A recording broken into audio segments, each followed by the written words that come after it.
Un véritable conte de fées. Le 6 juillet dernier, Nabila a dit oui pour la seconde fois à l'homme de sa vie, Thomas Vergara. Ils s'étaient d'abord mariés en toute discrétion à Londres et ont souhaité marquer le coup pour cette nouvelle cérémonie. Ainsi, le couple avait privatisé le château de Chantilly, dans l'Oise. Tous deux étaient aux côtés de leurs proches et amis, dont notamment Iris Mittenard ou encore Bilal Hassani, pour ce jour très particulier à leurs yeux. Sur ses réseaux sociaux, la jeune femme avait partagé des photos et elle a souhaité en dévoiler des nouvelles il y a quelques jours. Sur celle-ci, on peut la voir dans une robe de princesse signée Jean-Paul Gaultier. Celle-ci était blanche asymétrique pailletée et près du corps, avec une coupe sirène comprenant de nombreuses plumes. Au niveau de sa coiffure, Nabila avait souhaité laisser ses cheveux détachés avec seulement quelques ondulations. De son côté, Thomas Vergara avait opté pour un costume blanc, tout comme son fils Milan. Sur les nouvelles photos, on a pu constater que le couple a vu les choses en grand pour une cérémonie qu'ils ne sont pas prêts d'oublier.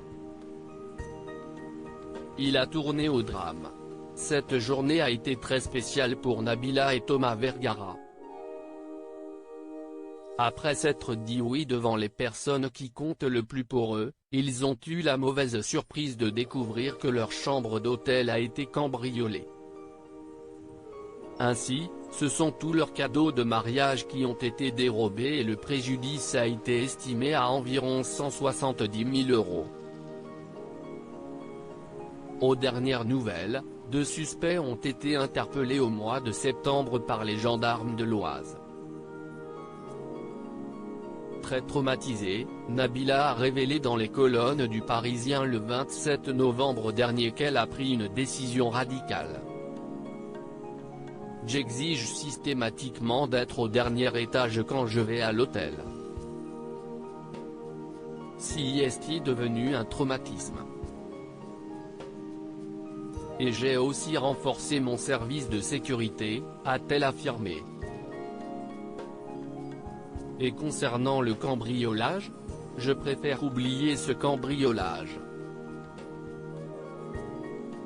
Je n'ai pas envie que cette date si belle reste comme celle du cambriolage, a-t-elle d'abord expliqué avant d'ajouter, je m'en fiche du matériel, si est surtout le choc de savoir que des inconnus sont entrés dans ma chambre, alors que mon fils était à côté. Il semblerait que le couple souhaite se concentrer sur le positif de cette soirée. Nabila, va-t-elle avoir un second enfant ? Le 11 octobre 2019, Nabila a donné naissance à un petit garçon prénommé Milan. Il fait le plus grand bonheur de ses parents et ce n'est pas Nabila qui dira le contraire. Invitée sur le plateau de 50 Minutes Inside ce samedi 27 novembre, elle a fait quelques confidences concernant son envie d'avoir un second enfant. Oui. Si est sûr. Très prochainement, si est incessamment sous peu ouais. A-t-elle affirmé sans aucune hésitation. Il semblerait donc que la petite famille va s'agrandir très prochainement. Loading DJ.